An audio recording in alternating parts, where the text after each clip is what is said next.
teaching you the art of industrial real estate.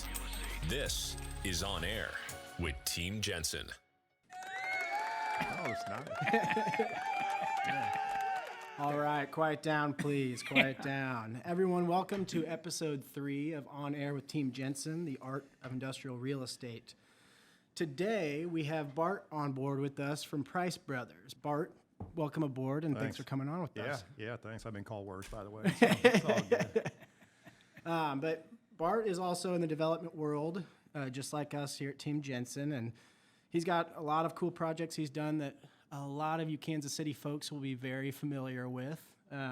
But excited to get him in here today and learn a little bit about his backstory and also just kind of the projects he's got going on. So, Bart, we'll jump right in. And Sure. Where are you from? We're going that far back? All the way back. Oh, Origin my. story. Yeah, so I born and raised in Wichita, Kansas, not too far from here, and went to school at K-State and met my wonderful bride of 25 years now this year. What high school? Southeast. Southeast. Yeah. I have family that grew up down there, and they went to Mays back Okay. when it was, Yeah. Nothing. Yeah, so northwest side of Yeah. town. I was on the east side of town by near Andover. But yeah, went to K-State and actually spent just a short stint of time back in Wichita, but it wasn't exciting enough for me, which is interesting because there's a lot of stuff going on in Wichita, but I just found myself, to Kansas City, and fast forward, here I am. Were you in the construction management degree at school? No, I'm actually a licensed architect. So I went wow. I applaud the architects that are in the industry. Don't get me wrong.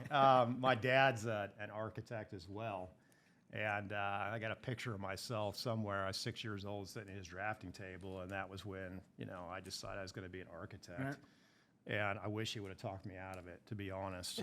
Because where I'm at now is just so much more fun for me. Oh, yeah. But so I went to school at K-State and got a degree there and started practicing with Henry Clover Architects here locally.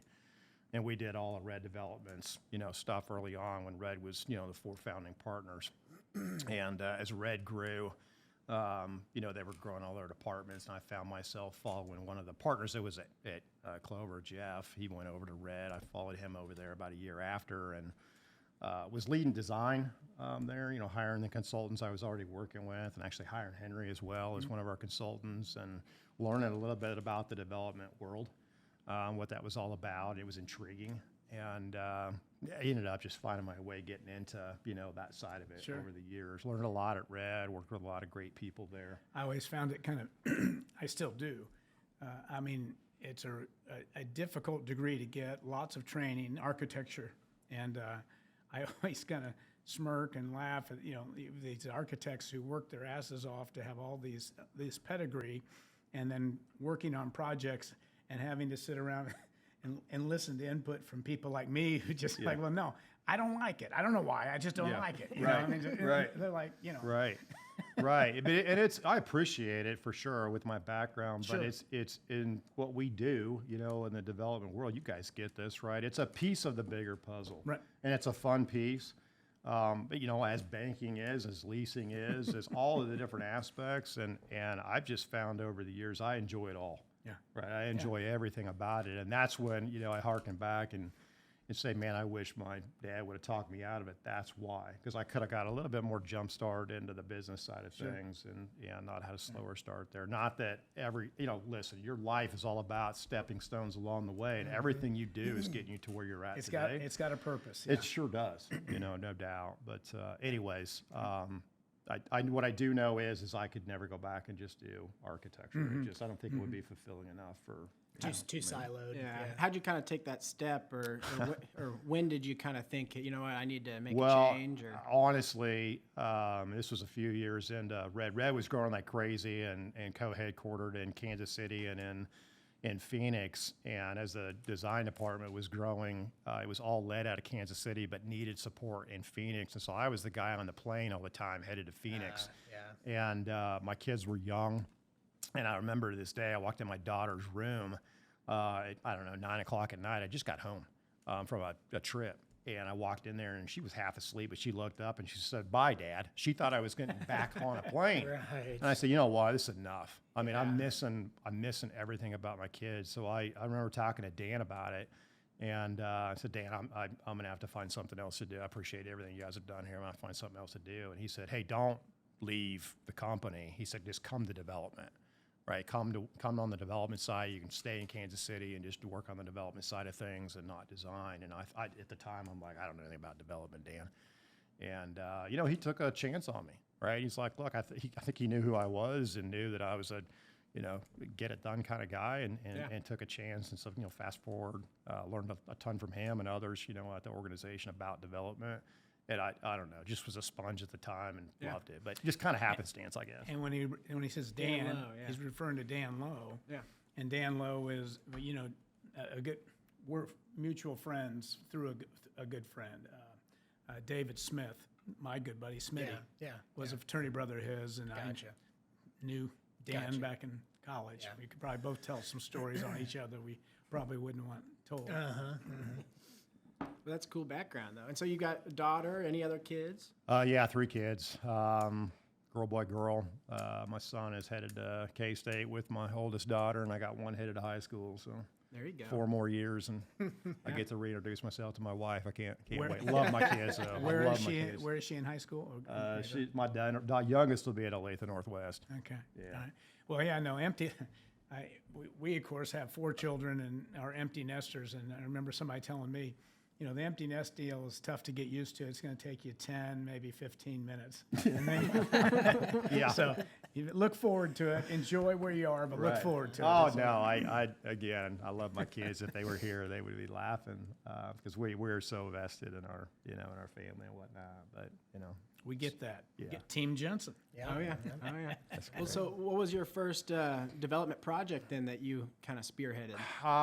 Gosh, I don't know. I mean, if you look at Red's portfolio, you'd see all the stuff that we did as a company, and whether it was in the design aspects of things, and then jumping into the development side. I suppose what was going on at the time was 119, which is Town Center Crossing, I guess Right. today, where Crate and Barrel is. Yeah. I was in the middle of the design aspect at the time, and so it was an easy roll into development because you're already involved in what's going Right. on there. Which actually made the transition a lot easier. I was going to say you had to have some good exposure to all the Yeah. development pieces. Yeah, when you were in your, and I'm sure like you guys, you sit around in a room and you're just invested in the conversation. You're going to be invested in all of it anyways, even if Right. you feel a piece of it, what's going on there, and you probably have the intel to be able to engage in more than just what that piece is that you're doing. So Right. it wasn't very difficult to to make the transition. But yeah, it was probably 119 that. Would have been the transition project, I guess, at the time. Yeah, cool. And then was that where you did some of the Legends stuff too? So Legends happened at the time I went to Red. So the very early design, we actually did a full set of construction documents on a design that didn't get built there. Leasing took it a different direction. In fact, that's when Rod Yates, I don't know if you know who Rod Yates is, but Rod Yates was brought on board at the time to help lease the project. And we made some changes to the layout, but I was making a transition into Red, at that time.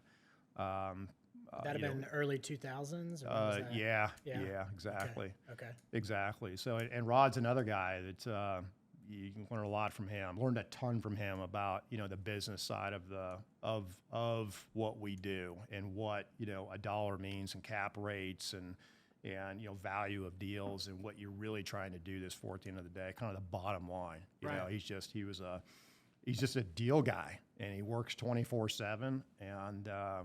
So he was leasing the project, and I was managing the design at the time. So I was his go-to guy to get him everything he needed to go get deals done, right? Whether it's specs or whether it's just whatever aspects it was to get the physical space done. I can remember I learned a lot of the business with him just by listening to his calls. So he would call me up in the morning, and then he would start making phone calls to tenants. And I'm like, you got to be kidding me. What do you want me on your calls for but I just loved it because Yeah. I got to be first. I was helping him along the way. He knew what he was getting out of me was all the answers he needed that those tenants would need. I could answer them for him. Right. And at the same time, I could see what the deal was looking like along the way. Right. I could see how that interaction was happening. So And just learned a ton through that. Well, and you Yeah. probably pulled little nuggets from Of course. from him, all the Yeah, conversations of course. and stuff. Yeah. Of course. And usually when you're the one looking up the info, you also recall it a little bit better in the future. It's a good way to learn the market and that stuff too. Yeah.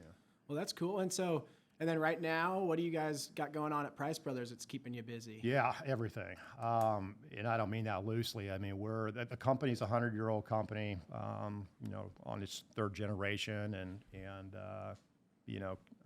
Kent and Lena there's 4 siblings in the ownership group there, but Kent and Lena are really running things right now, and they just they're on fire to just look at opportunities and see what, can get accomplished.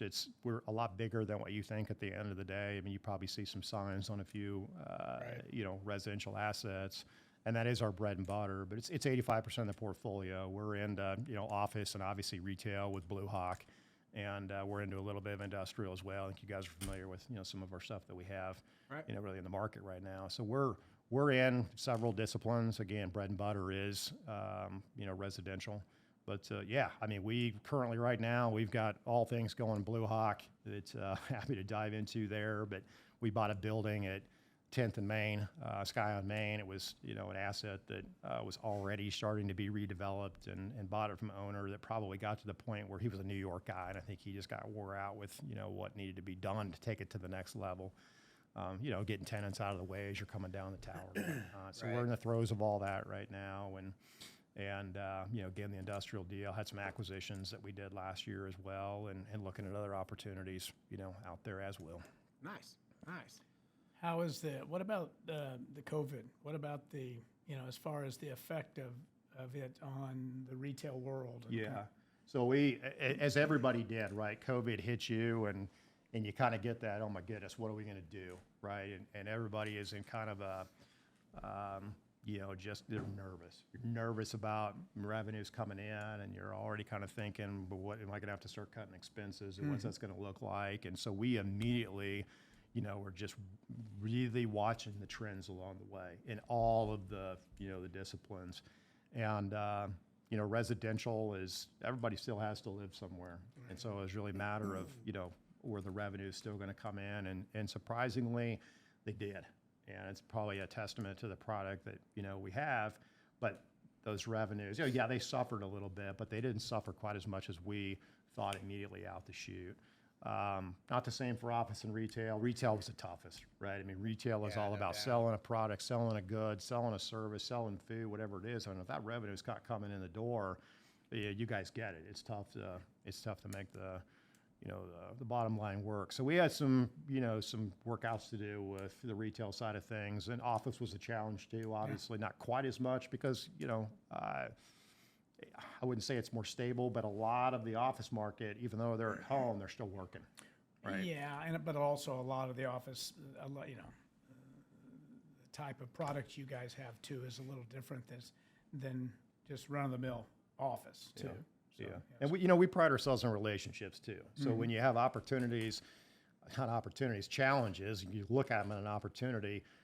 If you have a relationship in place, it makes those types of issues a whole lot easier to deal with than if you're just a landlord looking for a check and that's it. Right. It's that level of trust. Yeah, sure. Yeah. Sure. Without a doubt. Yeah, absolutely. Yeah, we thought, when the pandemic hit that, we all started scratching our head wondering what the industrial world was going to look like. And what we didn't realize, we thought, well, how slow is this going to get? Are people going to pull projects off? And it went the exact opposite direction. It just was on steroids. Yeah, COVID's taught us a lot. I mean, whether it's, how you get your product, I wouldn't say it's taking you away from brick and mortar, but I mean, there are a lot of people, obviously, that's how you got product now, right? Yeah. Things delivered to you. So all of a sudden, you guys know this better than I do, but all of a sudden that turns into, well, how are you going to get that product, through the distribution system? Where's it going to go? And so all of a sudden, you look back on it and you're like, well, yeah, it would make a lot of sense that industrial would really be springing ahead because of that, because it's filling that, that service need along the way. Yeah. I think that March was a little gloom and doom, and then maybe mid-April you started to realize, the supply chain is going to be on fire. And then some of those e-commerce statistics that started to happen later in the year. Well, and it probably helped put places like Kansas City even more on the map than they maybe already were because of the central location in the U.S. and be able to reach, you know, the mass. It expedited the jump to e-commerce. Well, Kansas City at large, I mean, just the stuff going on right now is great, right? No I mean, an airport that feels like an airport we should actually own, you know? I mean, it's embarrassing. Yeah, it just got the like, #1 ranking. Exactly. Yeah, exactly. yeah. You know, having a draft here, you know, favorable size hotel downtown. Is great. It's one of the reasons why we bought an asset downtown. Downtown these days is a whole lot different than what it was, you know, 15, 20 years ago. So there's just so much going on in Kansas City right now that, you know, you have to applaud those that are really pushing that forward, because that's what's going to put not just, you know, the downtown area on the map, but Kansas City at large on the map, and playing off of all that. And to your point, just the synergy of its location, it's kind of a perfect storm. It's a good place to be. It's you know, if you're looking to move from the coast, because coastal living is, you know, a challenge, Kansas City is going to find itself, I think, going to find itself a very favorable place to be. Schools are, you know, districts are awesome. It's just a really good place to raise a family as well. Yeah. Well, and I think I've said this on a prior podcast, but you know, I've been doing this for almost 40 years and have worked with clients from the coast and people who moving to town, and my company is you know, has transferred me to Kansas City, and he said, you know, at first he and the wife thought they were being sent to Siberia, you know, but then all of a sudden they get here, and it's just time and time again people have said, we're never leaving. You know, or the company may move on, but we're not. You know, Kansas City used to be a real well-kept secret, but it's not quite as much of a secret anymore. Yeah. Well, and it seems like there's something pretty great going on in just about every pocket of the town too, which helps. You know, I don't think there's not an area that's necessarily severely lacking in a new project. Yeah, all four corners of the metro for sure. Right. Geographically, it's pretty covered. Yeah. But are you guys? Does Price Brothers predominantly, would you say, is in Kansas City from a product standpoint, or do you guys have assets in other markets? Yeah, good question. Without getting into all the details, I mean, most of the portfolio is in the Kansas City metropolitan area, and a lot of it's in over the park. We're heavily vested there. We're also in Dallas. We've got a couple thousand units, residential units there. I think we just hit the 11,000 mark here recently on the residential side. And then through some other avenues, some of the stuff that Kent does, we're in the Denver market, the Nashville market as well. So we're in other areas, and frankly, through some of the strategy we're thinking about right now, and the next phase of the company and where it's going, we're probably going to find ourselves getting into markets outside of just Kansas City. I mean, as a company grows, the size that it is growing and the portfolio is growing, because we're holders, we're not merchant, you know, builders. Right. At some point, although there's lots to do here in Kansas City, as we just discussed, as a place to be, we do agree with that.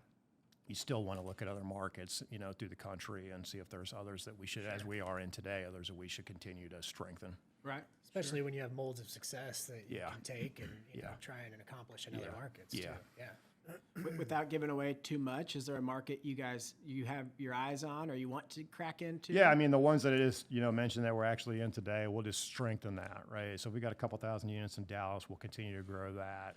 You know, in Nashville and Denver, we grow that as well, right? I mean, you really want to, if you're going to get into a market, you want to make sure you can do an awful lot in that market, so that, which again, we're in those, so just strengthen those, just grow those, because you're really building kind of a satellite management location when you do that. And it takes some critical mass in order to make it make sense. Right, you got to grow your efficiencies. Exactly. Yeah, exactly. That makes sense. Are you guys, when you're going to a new market, once you get a critical mass, are you operators? Oh, for sure. Operators. Yeah, again, we're merchant, or we're developer owners, so everything we do, we hang on to. I wouldn't say everything. There's been some dispositions that we've had, but for the most part, we're growing a portfolio, and we're doing that again through development and acquisition. So pretty much everything we do, we're doing to put in the portfolio, and you know, again, just grow that portfolio.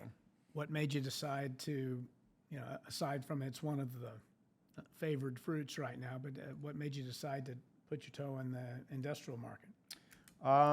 Diversity, I suppose. We a few years ago happened into a couple of industrial buildings that are, you know, in today's portfolio, but it just, being diversified, I guess, was Kent's notion to, invest in the industrial space when we bought the building up by the airport. And so we did. That was our probably biggest foray into the industrial space. It's 400,000 square foot building. We're obviously building expansion, adding that 200,000 feet to it. So look, it's new to us. We would admit that for sure. 100 years of residential and 100 minutes of industrial, we get it. Right. But at the same token, I mean, from a development aspect, and whether this sounds, shaded or not, the process of development is very similar, right? The discipline itself is a little bit unique, and maybe the deals are a little bit unique.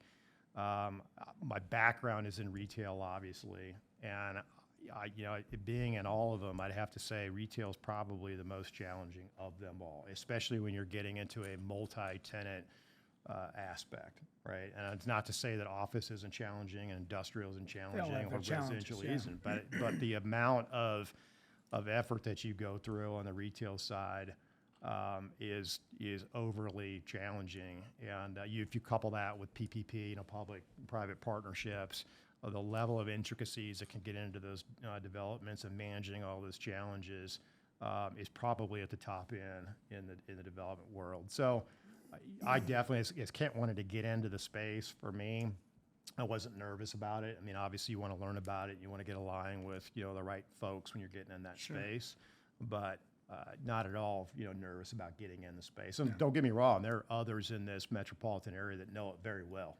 And it's not our goal to try and really compete with them. And in the spirit of development, you compete obviously for a tenant, but that's not our goal here. For us, it's just diversifying the portfolio.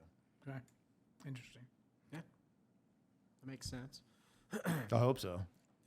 We'll find out sooner than later. Yeah. I assume the Price family was Kansas City. Yeah. Roots and all that. Yeah.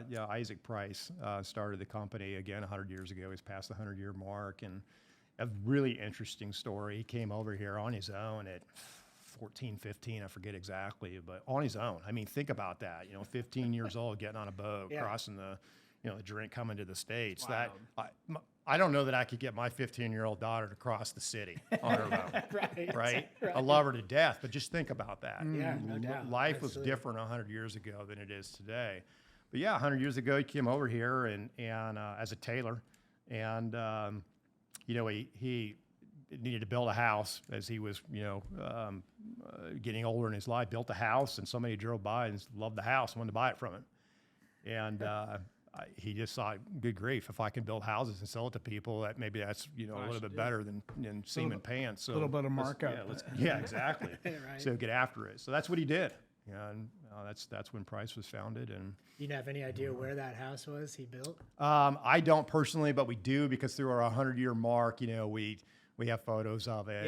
And that's cool. And whatnot. So yeah. Nice. It's still there, I can tell you that. Really? Yeah. He built a sound house. Yeah, absolutely. We're an old line company too. 1879. Yeah, I was about to joke with you that we're almost 150 years old. No, all right. My joke is, I haven't been here the whole time, but almost. Yeah. But well, outside of development world, what kind of keeps you busy with the family? Oh man, we are a tight unit as a family, which is great. We spend an awful lot of time together when we can. Our kids are what life's all about right now, as is typical when you got kids in their teens. Right. My daughters both dance as they grew up, and my son played a little bit of athletics, and then he got into the shooting sport. So, cool. So shooting sports and dance probably took us a lot of places and filled a lot of our time. But where you guys live in town? We're out at I'm not going to give the exact address here on the podcast, but we're honestly, it's funny. I don't know if you know where Powder Creek is, the gun club out at K7, K10, but our neighborhood shares the fence line with the gun club. Okay. So Well, it makes sense that your son got that it interested in works. that world, Yeah, we can almost walk to the club and get practice when we need to. Which happened first? What's that? Were you a neighbor to that area first? Well, or did you move in once your son took an interest? Yeah, no. I mean, I've always been into the sport, not quite as much as he is, but been into the sport, and we were in a typical neighborhood that you would go to moving into the suburbs as we were having a family, and got to the point we wanted to find another house elsewhere. And I wanted to go to the country. I mean, that's kind of me. I'd rather have big yard, small house, and it wasn't going to work for us with kids. You're just doing too much, commuting into town doing things. So we wanted to find a neighborhood that would give us something a little bit unique. And and we're in the Whispering Hills neighborhood out there. Everything's kind of unique in the area. So it's Neat. we found it for that reason. Absolutely. Yeah. Nice. Sorry. Hey, you guys get out, got a specific spot you like to travel to or anything in the free time, family vacations? Man, I don't know what free time looks like. We just we go to some unique places. Dance takes you to activities take you there. Great places like Florida and some great resorts, because that's where things are at. And the shooting sports take you to places that you can't even find on a map. Because that's how it is. I bet. Yeah, a lot of it's kid stuff. Yeah, That probably doesn't bode well for your golf game. Yeah, well, good thing I don't play. I couldn't play golf if I had to. I have to ask, you guys, or the Price Brothers own Hillcrest, right?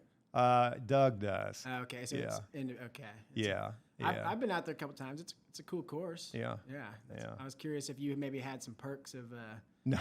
He's not a golfer. No, I can't help you out there. Sorry. I give you a lesson on how to shoot shotgun if that's what you want. I can't help you at all. Anything golf. That'd be beneficial for us because we weren't around. We didn't have any of that kind of lesson growing up. Yeah. Shotgun? Yeah. No. Yeah. He wasn't a hunter. No, I'm not. Yeah. I'm not the guy that my buddies always wanted to have around with a gun, hang around with a firearm. So. Yeah.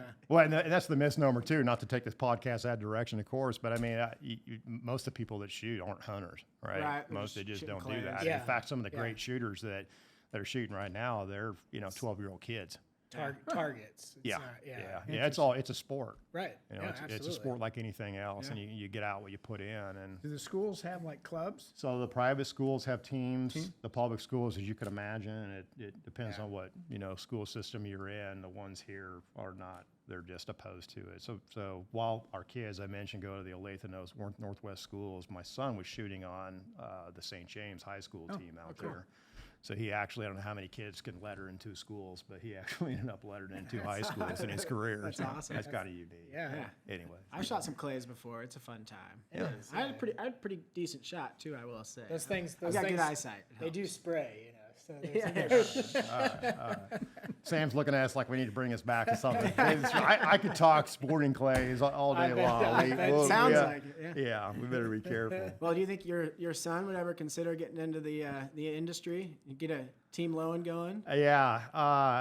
Into the real estate dollars. industry. Yeah, I don't know. I was we were laughing before we started this podcast. I had my son come shadow at the office yesterday for a few reasons. It was a day full of meetings, and I got some unique perspective from him when I got home. Right, I mean, he sat in the room and kind of in the corner, and he had his head in his phone. He was actually getting some stuff done on his own, just doing some of his own kind of business with his buddies and whatnot. But he in the back, he's paying attention is what's great. So you're getting a download from him and seeing how he takes things in and his interpretation of just the room in general, right? And what he's seeing there. You can learn a lot from participants stepping into a situation like that. Yeah. But real estate itself, he's like, not too exciting for him. He wants to get into sports broadcasting. He wants to be doing what we're doing right now, right? I mean, he'd be a better candidate on this podcast than I would be. I can tell you that right now. Next time we can bring him on. Yeah. He might have a good time there, but that's where what he wants to do. And I'll tell you, you never know, because again, as I said, we have 4, and probably if you'd asked me 10 years ago or 15 years ago, I would have probably said Kurt was the least likely to want to go into business. Want to go into this business and with me, and here he is. Yeah. I haven't been able to run him off. And like we talked, it's my background, Dan. I mean, you just never know at the end of the day. I'd have never been able to guess, when I was his age, where I would be today. I would never guess I'd be doing what I'm doing now. Right. And it's just, that's what's great about life, I think. Absolutely. If you are paying attention and maybe answer to more than yourself at the end of the day, you might be taken to some places that are just phenomenal. Looking back, everything's been different for me, but where I'm in, everything's been a stepping stone. And I wouldn't look back and say I would do a whole lot different. And you lean on those strong relationships along the Yeah, way, of and the course. mentors, and hey, Experiences. this is going to work. Yeah. And You bet. And honestly, that's really what brought me to Price to begin with, right? I mean, I had an opportunity to consult with Price because they started Blue Hawk, and they bought property out there in 2004, and started doing what you see out there today with the residential, and sold the hospital ground, but the commercial side of the project it's a tough deal. I mean, the outside, it looks easy, right? I mean, a star bond program and all this stuff that if you're not involved in that, it looks like, what's the big deal? You go out and put a little program together, go to a council meeting here or there, and looks nice get and something in the shiny. marketplace, build something, and can make some money doing it. No problem. Hire a couple people and we'll put it all together. And the challenge to that is if you really don't know what you're getting into, you can get into something that can overwhelm you almost overnight. But that's really what brought me to the company. I started in 17 with Price as a consultant and joined the company in 18. There it was solely, Blue Hawk. And here we are today in 2023. And, if you've seen it, there's just an awful lot of activity happening out there. I mean, we got a star bond deal done, no easy feat, especially going through, the COVID era. Yeah. But we got it accomplished through the city and obviously through the state, and, got bonds in the marketplace and put it to work in a sports facility we've got under construction out there right now. So that sports facility, it's so great to see things on paper, and you guys probably know this and what you do too. You look at something on paper, you're like, yeah, okay, no big deal. But then you drive out there when the thing's under construction, and it can be overwhelming almost immediately. Oh yeah. That's probably what drives me. Or drives the most energy in me in this business, right? We get to see all the hard work we do. We get to see that come to fruition in actual built space. Yeah. But I mean, it's a monster out there. It's on schedule and going up today, and we'll be set to open in winter of next year. That's going to provide exciting for it. Yeah. provide a lot of athletic product that hasn't been offered in Yeah, Kansas City too. yeah. I mean, the youth sport industry, it's a growing industry. I mean, it depends on what paper you pick up, but 30, 40, $50 billion industry. But the point is, it's heading north. That's the one thing I think I learned through COVID is not just death and taxes, the norm, but so is youth sports. I mean, parents wanted their kids in youth sports, whatever it took. They see the benefit of it for a myriad of reasons, but it wasn't going away. It is definitely growing, and we're responding to that. It's a great destination use for a larger development like we're doing. Right. And I don't know honestly where it exists in the country right now. Sure, youth sports, indoor sports facilities the size of the one we have planned, they exist, no doubt. There are lots of them that are bigger than the 420,000 feet we have. But right outside the front door to have everything we're offering with 3 planned hotels in the project, 650,000 square feet of retail. There's some office there too. Make it 24/7.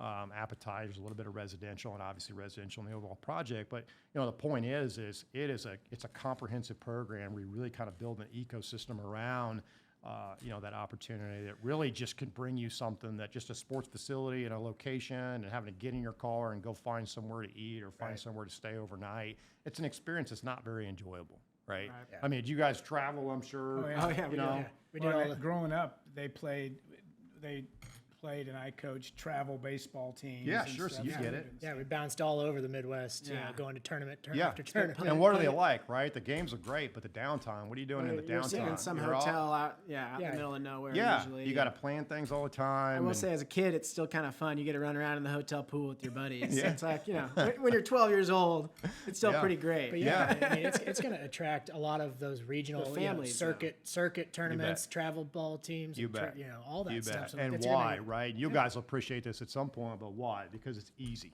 right? For the parents, right. When you can make that experience not just easy but enjoyable as well. I mean, that's what the world's looking for, right? And anything you do, right? You just want things to be. I mean, if it's our entitled makeup, I don't know what it is, but just having some efficiencies and all that, it's just there's a lot of value in that. Right. When you can go to one location for 3 days and do everything you're doing, not even see your car, by the way, which is just a pain in the neck dealing with all that.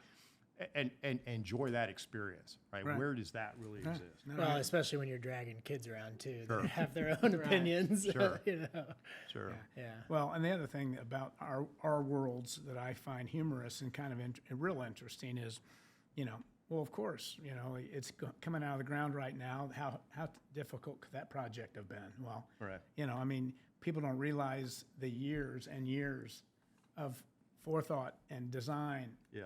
and failure and rejection that occurs while you're Yeah, but to be fair, it's 'cause, as a developer, you also don't usually advertise the difficulties and the stress. You usually blast out the beautiful product at the end. Well, right, So, but yeah. to Bart's point, like he was saying though, people see it and go, "Well, God, So easy. that's how." Yeah. Okay, Well, you yeah. get some star bonds and you build. Yeah. Listen, there's enough media neighbors out there to tell you all the things you're doing wrong. So you don't need to promote yourself in that aspect. Right, But yeah, for sure. You're right. I mean, the years that you put into getting to, the fruition that you can see, it's really kind of funny because,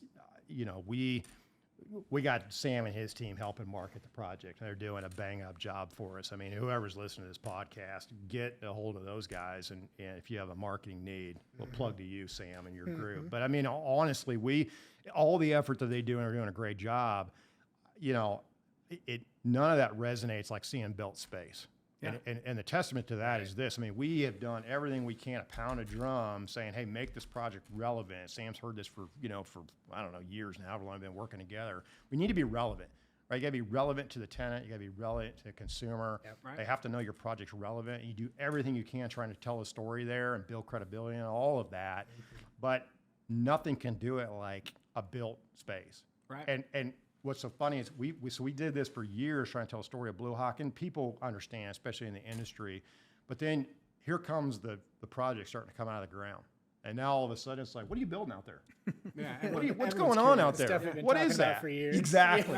'Cause then you're kind of going, are you kidding me, man? I mean, I thought we were doing a good job telling everybody what we're doing. Right, but Well, that's one of my favorite parts about the business, quite frankly, is early on especially, I thought it was so cool. I'd come in and get to be a part of a project or learn about a project, and you hear about it and know all the details, sometimes 2-3 years before there's even a press clipping about it. And Yeah. it's just kind of cool knowing where things are headed before the rest of the world almost does, Yeah. it seems like. Yeah, I mean, development's not for the faint of heart, too. And the bigger the project, the more challenging it can become, and the longer it's going to take, no doubt. yeah. And even if you think you've got a bang up program there, first of all, it's going to change. I mean, the only thing constant, especially on the retail side, but it's true in everything. Change is the only constant, right? You've got to ebb and flow and all that. But even if you have a perfect plan, there's just going to be some trials along the way, whether it's, politics you have to deal with, tenants you're dealing with, neighbors you're dealing with, whatever it is. You guys know all this stuff. But Pandemic. yeah, throw a pandemic in there as well. What do you do with that? I don't know. But Curveball here and there. yeah. So, and honestly, that's what I try not to be a prideful guy, in what I do, but I do take some pride in what we accomplished at Blue Hawk as a team, right? I mean, I didn't do all this. It took a whole team to do it. But the point is Blue Hawk probably was one of the more challenging projects to do in the metropolitan area. Not to say all the others have been done recently or not. Don't get me wrong. But, to put everything together that we did there, working with the city and the state and keeping tenants on board and going through a pandemic as well. At the location that project is in the Midwest, trying to do something that's really new, that's not easy, right? And to see that actually come to fruition now, the momentum that we have, it's great. I mean, again, our facility is under construction right now, but on top of that, we've got 200,000 feet that's out there today, the neighborhood center and stuff that you would have along that arterial, I wouldn't say anyways, but you would. 200,000 feet of built space out there. We only have 4,000 feet available today in that built space. And I've got 4 tenants that are looking at that available space, right? So we're oversubscribed in what's there. I've got 50,000 feet in retail that's under construction right now, and only 4,000 of that 50,000 feet under construction is available in the market That can't today. be right. Your facts have to admit you're wrong because retail's dead. Yeah, fact check that all day long, Dan. That's something you can fact check. I'm happy to share it with you. But and more momentum on top of that. I mean, we're already leasing into our next building as well, and but the point is that the momentum is it is there. Right. And it's retail's tough. I mean, you're absolutely right. Retail is it's not dead. It's a matter of what's relevant and what makes Blue Hawk relevant. And it's changed. It's Sure. Obviously it's morphed. I mean, I think it's more entertainment based. And again, I'm an Experiential industrial, all day long. Yeah. There's only so much that you can do. What's out in the project today is doing a good job serving the community. Right. I mean, it's a grocery store and services out there, and if you look at some of the rhetoric on social media, you'll hear that as well. And we're not immune to that, right? I mean, we get it. Hey, I thought Blue Hawk was whatever they think Blue Hawk was supposed to be, and it's coming. I can tell you that right now.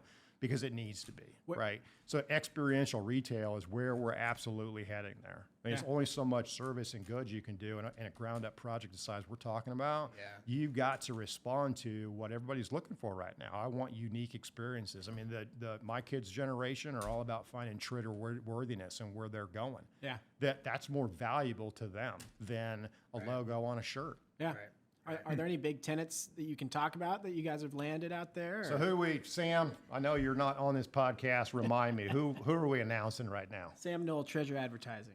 Call him. He's great. Yeah, we got Sierra coming. All right, Sierra's coming. Yeah, we got a couple more too. Let me pull them up. I gotta only share the ones we have permission to now. Yeah. And where can someone find more info on Blue Hawk? So obviously we got a website out there, www.bluehawk.com. So a lot of our intel is there. You can follow us on all the social channels as well, and CBR is doing our leasing as well. So you can call that team up and get a lot of insight from the project, from those guys too. But yeah, Sierra is a big one for us. I mean, the TJ Maxx that's out there open. TJ Maxx opens twice a year. Just that's how they open seasonally, and that's how their brands roll out. And so they open a series of stores, one time a year and a series another. And I don't know how many they opened at the same time they opened Blue Hawk, 30 plus stores. And Blue Hawk opened the strongest of all of them. Cool. Yeah, this is obviously pre-COVID, but they stayed strong. And they're growing their Sierra brand. That's a TJX brand. Growing that brand and coming into the marketplace, and they wanted to find a couple locations in the marketplace to open here. And because the TJ Maxx store was so strong, they opted to do a deal with us. So they're. Cool. I'm not familiar with Sierra. What is that? So it's outdoor type apparel. Okay. Yeah. Okay. You'd recognize their logo. Yeah, for sure. I bet you even have had a jacket from them or something. Sam, you're looking at me. What else, man? Give us some news. Bath and Body Works, and then of course. Yeah. Ulta. Yeah. Beauty coming out. Yeah. Okay. So Ulta Bath and Body. Yeah, I mean, get some of the tenants that you would see co-tenancy wise with the TJ Maxx and the Sierra. Of course, that's a great new concept, chef driven. New to market. It's new for her. We're really excited about her opening out there. It's a beautiful restaurant she's built in the space, and excited for her to open. So a little bit unique from that aspect. So we got 4 others we can't announce yet. Well, yeah, I mean, but we need to roll those out in That's due right. time. Take a little time. But the point is, and Sam knows it better than anybody, the momentum is really strong there, and that's really what's great. That's all the stuff that we work hard to try and do, getting to where we are today. We're starting to see that now. That wheel is spinning, and the community is starting to see it. The tenant market tenants are tough. You guys know this. You deal with tenants, and I get it. I mean, they're taking deals to a real estate committee, especially the ones that work at public companies, and it's a tough gig to do, right? They've got to take deals to real estate committee, and it's got to work. Right? These deals have to work, and so what makes Blue Hawk work for them, right? And we're seeing the feedback now in conversations with the tenants. They're like, hey, you know what? That sports facility you guys are doing out there, that we're finding that actually could be a pretty good co-tenant for us. And we're going, man, I'm glad you guys are figuring it out now, because there's a lot of truth to that. Yeah, adds a great dynamic to it for sure. Yeah. Well, what do you kind of jumping back, just long-term view? What do you kind of see for yourself and Price Brothers over like the next 5-10 years, as far as kind of where you guys are headed, where your focuses lie, and I mean, probably some of the things you're working on today you want to grow, but any big plans or anything like that? Yeah, I say it's more of the same. Yeah. Right. I mean, I think what's the consistent theme in the company is continued growth, and logical growth along the way, and strategic growth along the way. And doing that in the disciplines that we're in. And because we're in the disciplines we're in, you have a lot of, avenue there, opportunity to do that. So we're a 100-year-old company that has a portfolio size, the size that Price does, affords you the opportunity to do those kind of things. And that's, I think, what's probably the most exciting about everybody that works, inside of Price. We all see ourselves as part of the family. And the family respects everybody that's in the company, no matter who it is, whether it's the CEO all the way down to the guys that keep the assets just going, and keep the locks turning and the rooftop units spinning or whatever it is. Everybody's part of that team and really feels like that, they're part of making everything work. And those are exciting places to be, right? You want to be part of that. And you just know if everybody is aligned that way, it's a great place to be. There's a lot of power in that and just a lot of strength in that. And, companies that are built, that solidly with that kind of mindset, there's no stopping. Yeah. What they can do. Yeah, no, it all falls back to that trust level. It's like when you have that, you can really accomplish a lot with a team like that. Yeah. Do you guys see the KC metropolitan area continuing to stretch, similar to kind of how Blue Hawk is stretching things south a little bit? Yeah, I personally, I think so. Again, I mean, back to, we've got a great airport and everything we're doing in the city itself is just strengthening the city to put itself more on a map. We can compete with other major, metropolitan areas. And no disrespect to where Kansas City was, 10 years ago. But I'm sure if you asked anybody that's charging us all the way to the mayor of, Kansas City, I mean, it doesn't take much to watch what he's doing and what he's trying to get done in this city. It's great for the city. And I think everybody that's doing what we're doing in the space of development can definitely play off of that. And where's the growth go in all areas? I don't know. Johnson County obviously is good for what we're doing, and the arterials there, K10 and 69 Highway are the growth corridors. There's I think a little bit of good bad rhetoric on the toll roads, on 69. And from my perspective, I mean, look, you can't toll an existing road, right? It's just a law in the state of Kansas. So what do? You have to build another road in order to toll the road that the highway's on. So what's that mean? It means instead of not having 2 lanes in and out, now we have 3 lanes in and out. So all it takes is 1/3 of the populace to like toll roads to alleviate the traffic on the highway, right? You don't need everybody to buy in. You only need 33% of the people to buy in. That's it.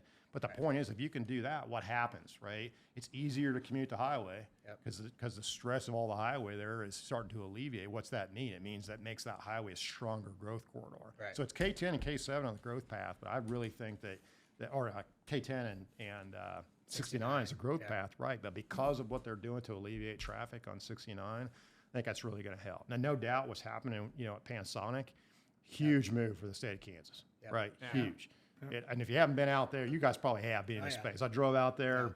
I rode around my motorcycle this weekend because I had to get out. And thought, I'm just going to ride out there and see what's going on. There's 10 cranes out there. It's insane. 10 cranes. I was thinking about that when you were talking about looking at sites. Kessinger Hunter is heavily involved in that Astra site that Panasonic's going to. And we were part of the transaction selling them the ground, and we control a lot of ground out there. But I went out there after Panasonic had scraped the earth, and you might think you're on the moon. Like, honestly, that site is absurd. And just they started throwing up steel, and it's just... See, and that's another a perfect example. We've been involved with that project since 2005, 2004. And, it's just now coming to fruition. Well, it was a pie in the sky. I mean, at that time, I've spent hundreds of millions of dollars cleaning it up. And now it's coming full circle. It's crazy. Well, that's just an example too of the metro just continuing to stretch. It's going to, it's getting closer and closer to Lawrence. But I'm happy to hear that you are high on the K10 corridor though, because that obviously feeds over there. Well, clearly, I mean, we live out there, so we traverse K10 a lot, and it definitely needs, more opportunity. And I think the strength that K10 has and maybe 69 doesn't have is K10 is taking it to Lawrence, right? There's a lot of activity there, so it feels like there's a lot of energy just because there's, I wouldn't say a barbell there, but you get it, right? 69 Highway is the positivity about 69 is that's where everybody wants to head because there's lots of land out there. I mean, Lewisburg's out there, but really, if you're headed south on 69 Highway, where's it going at the end of the day? Fort Scott. Don't get me wrong, it's all great, but that is where the path is. School district strong out there. I mean, no doubt that's where the growth is going to be. But K10, I think Panasonic's going to help a lot. The KDOT's obviously got to do some things to the highway to make traffic work for not just that. And they know. I mean, their long-term plan has more lane activity on K10 as well. But I think they're already working on some of it. Even. But that Panasonic deal, that's just a testament to the development team and the other side, the jurisdictional side, right? I mean, the state getting involved doing what they do, the local municipality getting involved doing what they do, and that's how real good deals get done. Right? Everybody pulling in the same direction. But I mean, the point is that you got to be open for business at the end of the day. You have to have advocates. Yeah, you do. Yeah. You do, and especially on the jurisdictional side, you've got to have municipalities that are just on board with doing business to do great things. Right, 100%, and have a long-term, focus. Yeah. And we've got, I think there's even some more sites on the other side of the highway too that are going to lead to a lot of the growth you're talking about to service that area too. Yeah. So there's a lot of good stuff going on over there. Yeah. Well, we couldn't. I don't think we disagree with anything you've had to say about where things are headed in Kansas City, and we're pretty excited about it. Yeah. So. And appreciate you coming on with us today. And is there anything else you want to share for all the listeners out there before we jump? No, I'm sure my mom might be the only one listening to this. That's what he likes. And their mom. Their mom's listening. She's listening. My wife. And one of our neighbors. That's great. No, these are awesome. These podcasts that what you guys are doing, and they're really good. I think it gives everybody the opportunity to just kind of take a step back and think big picture, and just these kind of conversations build a lot of energy, and listen to these kind of conversations, probably with, candidates you'll have better than me as you continue to do this stuff. No doubt. They're great. They're just good energy building. This business, this city needs that kind of energy, I think, to do, some really good things. So this is a really good step to help do that. So I congratulate you guys for taking time out of you all day to put this together and continue to keep it going. And we appreciate your time. Yeah, absolutely. No, happy to be here. So, yeah.